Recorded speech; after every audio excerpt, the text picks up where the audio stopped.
জুলাই পদযাত্রার ২০তম দিনে রাঙ্গামাটিতে এনসিপি নেতারা এ সময় তাদের সঙ্গে সামিল হন ক্ষুদ্র নৃগোষ্ঠীর নানা শ্রেণী পেশার মানুষ। রোববার দুপুরে রাজবাড়িতে আসেন নাহিদ ইসলাম, হাসনাত আবদুল্লাহ, সার্জিস আলম সহ কেন্দ্রীয় নেতারা। সেখান থেকে শুরু হয়ে শহরের প্রধান সড়ক ঘুরে বনরূপায় গিয়ে সমাবেশে মিলিত হয় তাদের পদযাত্রা।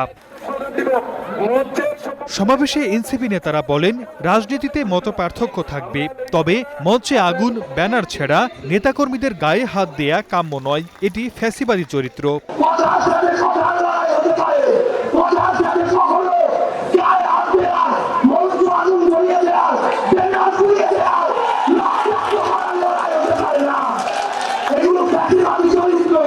যেখানে শুধুমাত্র একটা দলের একটা পক্ষের অথবা কিছু মানুষের অধিকার সংরক্ষিত থাকবে, কিছু মানুষের থাকবে না, এমন সংবিধান আমরা চাই না।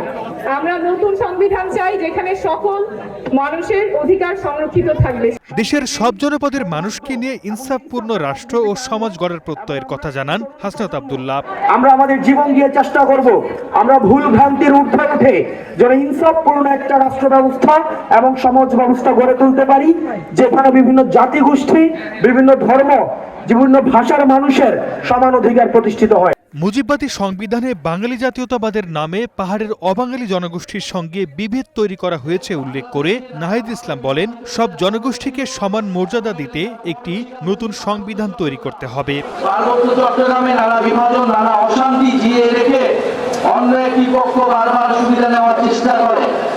আমরা এই তৃতীয় কোনো পক্ষকে আর সুবিধা নিতে দিব না।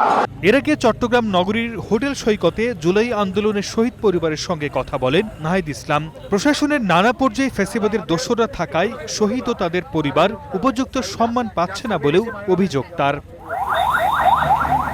Sardar Mohammad Arif, star news.